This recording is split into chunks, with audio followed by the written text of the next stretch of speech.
Hi class, let's take a look at example 4. In example 4, they don't provide us a region.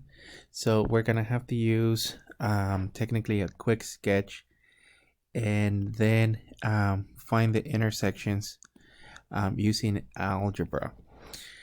So we do have a function, and in this case, this is the square root of x. Obviously, this is not to scale, but we're looking at a function in this direction. This is y is equal to the square root of x. Our second function, I'm going to have to probably extend the axis. It's a linear function, so we're looking at technically x minus 2. So the y-intercept, it's going to be 0, negative 2, and a slope of 1. So this is 1, 2, slope of 1, so 1, 1. And then we're technically looking at this portion for our second function. This is y is equal to x minus 2. Now, they only want the region on the first quadrant, so let me box this in. So they only want that region. Now, we only have, this coordinate point here, which is technically 0, 0. And the way that the region is actually drawn, you technically have to, if you're integrating with respect to x's, this is technically region 1 and technically region 2. But it's much easier if you view this one by integrating with respect to y's in this case. Now, let's actually find this coordinate point if we're going to be integrating with respect to the actual y's. And this works because this function is not changing along the y's, meaning you just have x minus 2, and then you have a second function bounded by the square root of x, or y squared. So in this case, our actual functions are simply going to be y plus 2 is equal to x, and then y squared is equal to x. So it's much easier to actually use these with respect to the actual y's, because we will be integrating from 0 to this value. So let me actually find the coordinate points of intersection. I'm just going to call this coordinate point A. So point A, it's actually going to be the same as, well, technically y is equal to y, or in this case, x minus 2 is equal to the square root of x. And then what we could do here is technically square these two.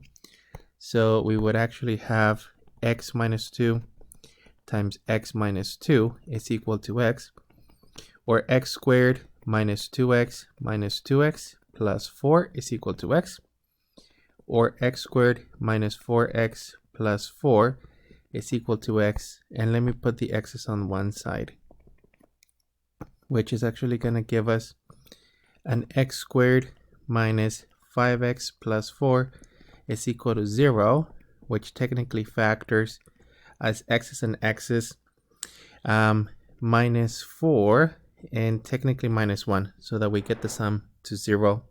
Whoops, to 4, and my apologies, sum to 5. So we're looking sum to 5 and multiplication to positive 4.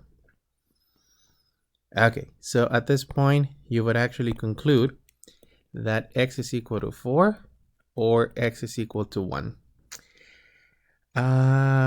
Let's see. So 1 would not work because that would give you a negative, and then technically that would be 1. So in this case, this is not a possibility. The only possibility is x is equal to 4. So in this scenario, for x is equal to 4,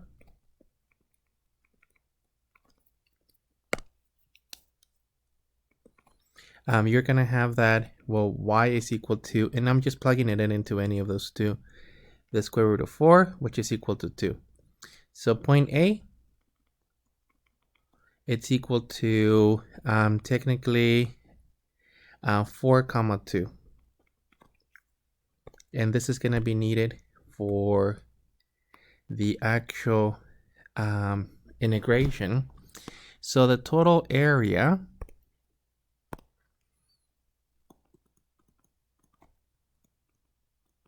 is equal to the following.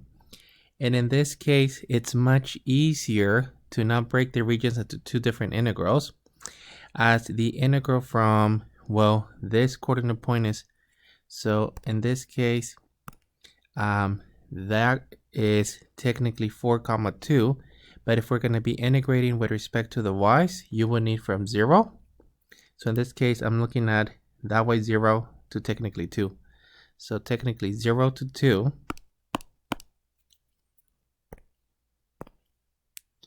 So 0 to 2. And then your function on the right hand side, it's the square root. It's, wait, not the square root. In this case, the y plus 2. So we actually have the y plus 2 minus, and then the one on the right, we're talking about, in this case, this function. We're dealing with the square root of x, so that would be minus y to the second. And this is with respect to dy.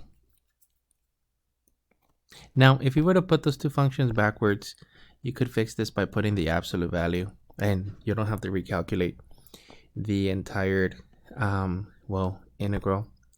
So in this case, we're looking at, this is just going to be the integral from 0 to 2 of y plus 2 minus y squared with respect to dy. So we're just looking at y squared over 2 plus 2y minus y to the third divided by 3, evaluated from, well, basically 2 to 0. And this is a y squared.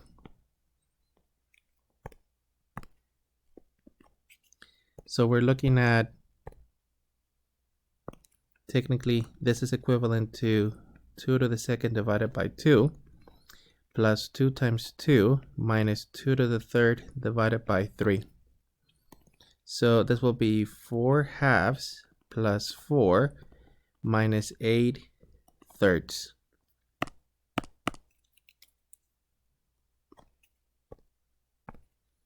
So we're looking at this answer. Let me simplify it as much as we can.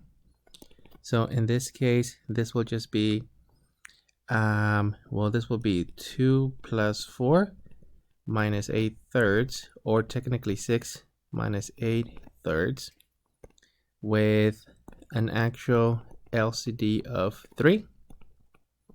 So times 3 and times 3.